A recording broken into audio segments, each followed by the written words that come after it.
We have a competitive process in which grantees are able to submit applications and give a description of the respective programs that they have.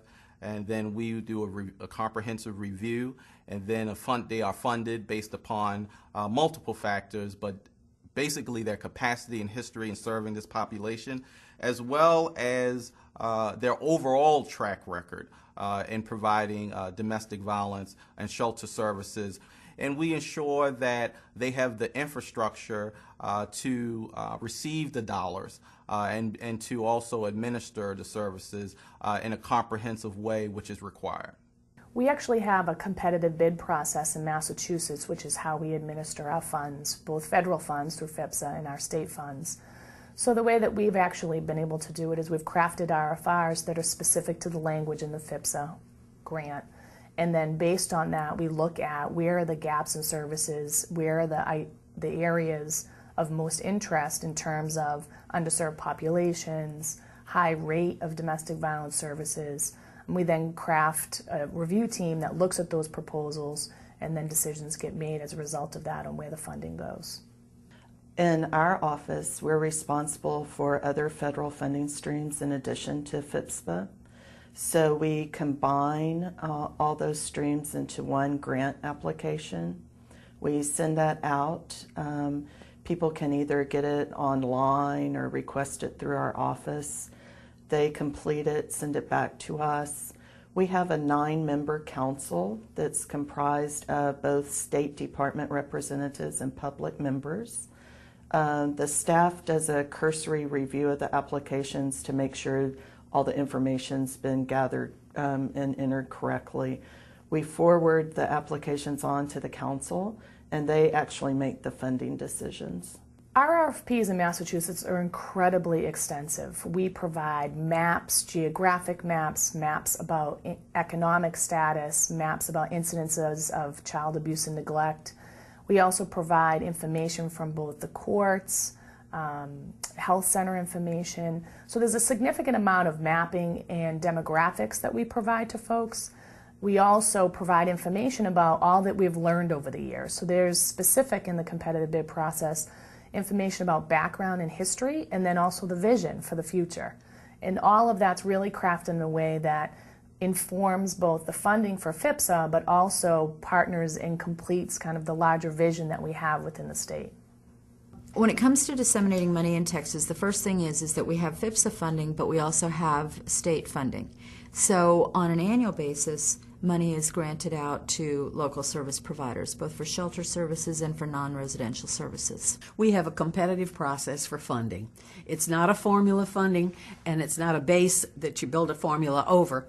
It's truly a competitive process. So each year the grantees submit an application for continuation funding, and they do it in 3 or 4 parts. It's usually some narrative, some financials, some certifications, and then a budget. And we bring together a review panel, which looks a little bit more like how the feds do reviews. The formula that is used in the state was developed when we actually started working with domestic violence across the state. And that formula was devised by legislators. In our RFPs, we're trying to gather a variety of information. First of all, we have certain requirements from the state of Texas, things that have to be included in the RFP, which sometimes we think are a little bit burdensome, but doesn't matter, that we don't have any choice as far as that goes. So that's a lot of the financial information. And, you know, again, it's just the state wanting to be sure that we're entering into a contract with a sound organization. The things that I think are more program-driven are, first of all, getting a good understanding of the organization itself, its organizational capacity, its background, its history, that kind of thing. The next thing is that we do need budget information. We need to know how they're planning on using these funds. And then the third thing, and again, this is no particular order here, but is their work plan and how they plan to use these monies to serve either a special population or an underserved or unserved population. The information we include in our RFPs revolves around the community needs. We ask for community assessments, the services that the program wants to provide, the number of staff they have to provide the service, the costs that would be involved, and the activities they want to engage in. We have a 2-year grant cycle, so we ask for them to respond for 2 years. And we have to have the name of the organization. We have to know whether or not they're a nonprofit. If they're 501c3, then they would have to give us their policies, rules and regulations, their house rules. They would have to give us their goals and objectives, and their budget for that entire year. The primary thing that we look at are those levels of need. And in any occasion where we have money to grant out, the first thing we ask for is some type of statement of need. And we take that and we also look at geographical location, we look at other services currently being provided in that area, and it basically all sort of comes together to tell us where do we need to be putting this money at this time.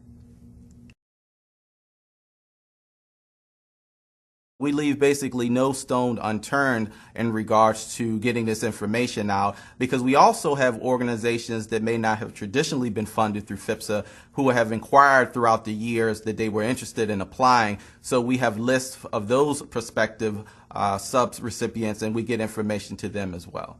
The way to ensure that there's wide dissemination, that's really challenging, because it really gets into the definition of what do you mean by wide dissemination. Is it based on need, which is different than based on geographics? So I think for us, we really try to pay attention to where are the needs or the gaps, taking into account geographical issues like rural areas versus urban areas, and some incidental things that people don't always take into consideration. There's wide dissemination of our grants.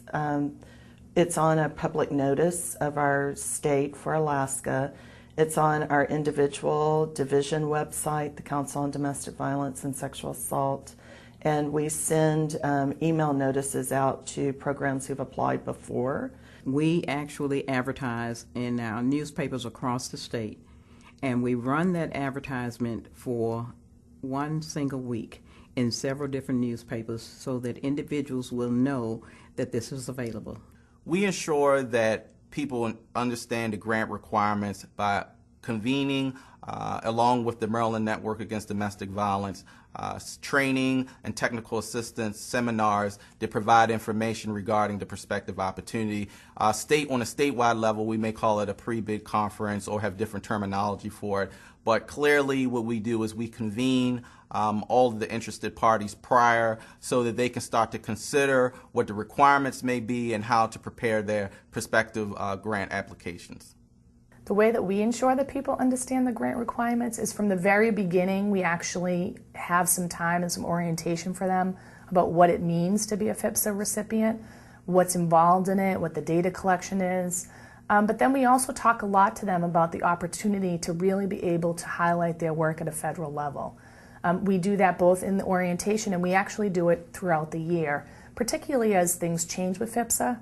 We also are fortunate enough to be able to electronically send folks the information that we get through FVPSA and the national resource.